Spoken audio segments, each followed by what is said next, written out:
भी बहुत सारे लोग खड़े हुए थे। उसने दुकानदार को कई बार बुलाया, लेकिन वहां पर भीड़ इतनी थी कि दुकानदार का ध्यान उसकी तरफ गया ही नहीं। और फिर उस बच्ची को थोड़ा सा गुस्सा आया तो उसने अपनी मिट्टी की गुल्लक लेकर के वहीं काउंटर पर जोर से रख दी, जिसके बाद में जो दुकानदार था और जितने भी लोग खड़े थे वो सब उस बच्ची की तरफ देखने लग गए। और फिर उस दुकानदार ने उस बच्ची से पूछा, बेटे आपको क्या चाहिए? तो वो बड़े ही भोलेपन से बोली कि मुझे एक चमत्कार चाहिए। ये सुनकर के दुकानदार को कुछ समझ नहीं आया, ना ही वहां पर जो लोग थे उनको कुछ समझ में आया, और सब उसकी तरफ देखने लग गए। फिर दुकानदार ने बोला, बेटे चमत्कार तो यहां पर नहीं मिलता है। तो बच्ची को लगा कि वो उससे झूठ बोल रहा है, तो बच्ची ने कहा कि मेरी गुल्लक में बहुत पैसे हैं, आप बताओ आपको कितने पैसे चाहिए, लेकिन मैं आज यहां से चमत्कार लेकर के ही जाऊंगी। तो वहीं काउंटर पे एक और आदमी खड़ा था, उसने उस बच्ची से पूछा कि बेटे क्यों चाहिए तुमको चमत्कार? तब उस बच्ची ने अपनी कहानी बताई कि अभी कुछ दिन पहले मेरे भाई के सर में बहुत तेज दर्द हुआ, तो मेरे पापा मम्मी उसको हॉस्पिटल ले गए। उसके बाद कई दिन तक मेरा भाई घर नहीं आया। तो मैंने कई बार अपने पापा से पूछा, लेकिन उन्होंने मुझे कुछ नहीं बताया। उन्होंने बार बार यही कहा कि वो आ जाएगा, वो कल आ जाएगा, वो कल आ जाएगा, लेकिन वो आ ही नहीं रहा था। तो मैंने देखा कि मम्मी रो रही है, और पापा मम्मी को कह रहे थे कि उसकी दवाइयों के लिए और उसके इलाज के लिए जितने पैसे चाहिए उतने मेरे पास में नहीं है, अब उसको कोई चमत्कार ही बचा सकता है।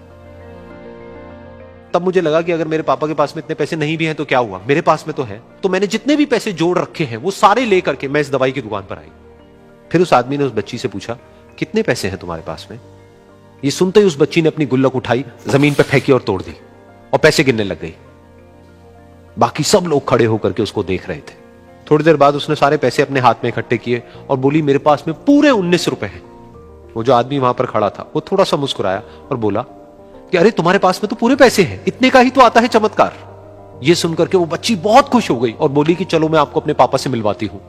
बाद में पता लगा कि वो आदमी कोई आम आदमी नहीं था, बल्कि एक बहुत बड़ा न्यूरोसर्जन था, और उसने सिर्फ 19 रुपए में उसके भाई की सर्जरी करी, और कुछ ही दिन बाद वो ठीक होकर के घर वापस आ गया। फिर कुछ दिन बाद वो बच्ची, उसका भाई, उसके पापा, उसकी मम्मी, चारों एक साथ बैठे हुए थे और बात कर रहे थे। तो उसकी मम्मी ने उसके पापा से पूछा कि अब तो बता दो ये चमत्कार आपने किया कैसे?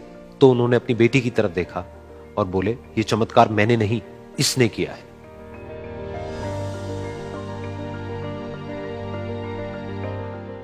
तो यहां पर एक बहुत बड़ी बात है जो हम उस छोटी सी बच्ची से सीख सकते हैं कि जिंदगी में कभी कभी ऐसा होता है कि हमको कोई रास्ता नजर नहीं आ रहा होता है और हम लोग हिम्मत हार जाते हैं। तब हमारे अंदर एक बच्चा होता है जो कोशिश करने से कभी भी पीछे नहीं हटता है। वो हार मानने को तैयार नहीं होता है क्योंकि उसको ना शब्द समझ नहीं आता है। वो बच्चा जिसके लिए कुछ भी नामुमकिन नहीं है, क्योंकि वो हर हाल में कोशिश करता ही रहता है।